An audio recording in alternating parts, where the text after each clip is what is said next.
Hello everyone, అందరికీ నమస్తే. ఈరోజు వీడియోలో నేను గులాబ్ జామ్ని ప్రిపేర్ చేస్తున్నాను. చాలా ఈజీగా, టేస్టీగా, సింపుల్గా ప్రిపేర్ చేసుకోవచ్చు.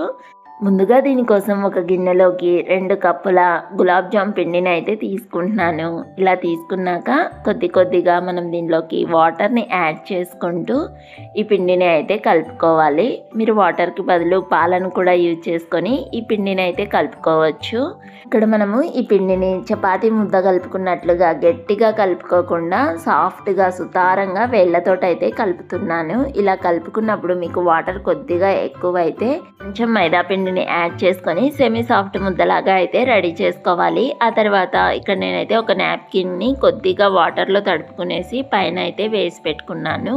కలిపి పెట్టుకున్న ఈ పిండి 10 నిమిషాలు పక్కన పెట్టుకుంటే సరిపోతుంది. ఆ తర్వాత స్టవ్ వెలిగించుకొని ప్యాన్ పెట్టుకొని 2 కప్పుల గులాబ్ జామ్ పిండికి 4 కప్పుల పంచదారను అయితే యాడ్ చేసుకుంటున్నాను. ఇంకా అదే కప్పుతోటి 3.5 కప్పుల వాటర్ని కూడా యాడ్ చేస్తున్నాను. అలాగే 2 దంచుకున్న యాలక్కాయలను కూడా యాడ్ చేసుకొని ఈ షుగర్ని అయితే కరిగించుకుందాము.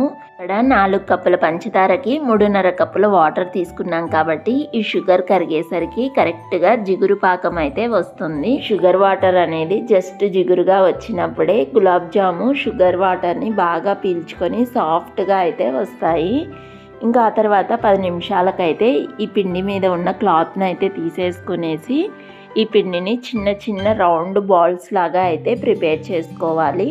మనము ఆల్రెడీ చిన్నవి ప్రిపేర్ చేసామంటే అవి షుగర్ పాకాన్ని పీల్చుకొని ఎలానో కొంచెం పెద్ద సైజులోనే అయితే రెడీ అవుతాయి.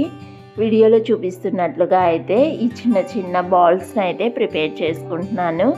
ఇలాగే అన్ని బాల్స్ని అయితే ప్రిపేర్ చేసుకొని ఆ తర్వాత ఒక బాండీలోకి అయితే ఆయిల్ని తీసుకొని వేడి చేశాను. ఇది మరీ ఎక్కువ వేడి ఉండకూడదు, అలా అని తక్కువగా ఉండకుండా మోడరేట్ హీట్లో అయితే ఉండాలి. ఇంకా ఆ తర్వాత మనం రెడీ చేసుకున్న గులాబ్ జామ్ ఉండలను అయితే ఆయిల్లోకి యాడ్ చేస్తున్నాను. ఇలా యాడ్ చేసినప్పుడు ఇవి ఒక 1/2 నిమిషం సేపు అయితే ఆయిల్ లోపలనే ఉడికేసి తర్వాత పైకి అయితే తేలుతున్నాయి.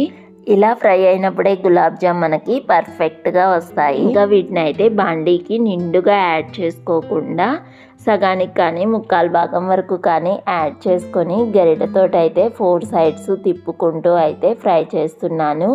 ఇవి మంచి గోల్డెన్ బ్రౌన్ కలర్లోకి వచ్చిన తర్వాత మనం ఆల్రెడీ రెడీ చేసి పెట్టుకున్నటువంటి షుగర్ పాకంలోకి అయితే వేడిగా ఉన్నప్పుడే యాడ్ చేసుకోవాలి. మనకి ఈ షుగర్ పాకం కనుక చల్లారిపోతే మళ్ళీ కొద్దిగా గోరువెచ్చగా చేసుకొని వేడిగా ఉన్నటువంటి ఈ గులాబ్ జామ్ని అయితే షుగర్ పాకంలో వేసుకొని ఒక 4 గంటల సేపు పక్కన పెట్టామంటే మన గులాబ్ జామ్ అయితే రెడీ అయిపోతుంది. షుగర్ పాకంని బాగా పీల్చుకునేసి చాలా టేస్టీగా అయితే వచ్చాయి. ఇక్కడైతే నేను ఒక 2 అయితే కట్ చేసి చూపిస్తాను. చాలా బాగున్నాయి. మరి ఈ టిప్స్తో మీరు కూడా చేసి చూడండి, చాలా బాగా వస్తాయి. మరి ఈ వీడియో మీ అందరికీ నచ్చిందా? నచ్చితే please like, share and subscribe to our channel. Bye bye.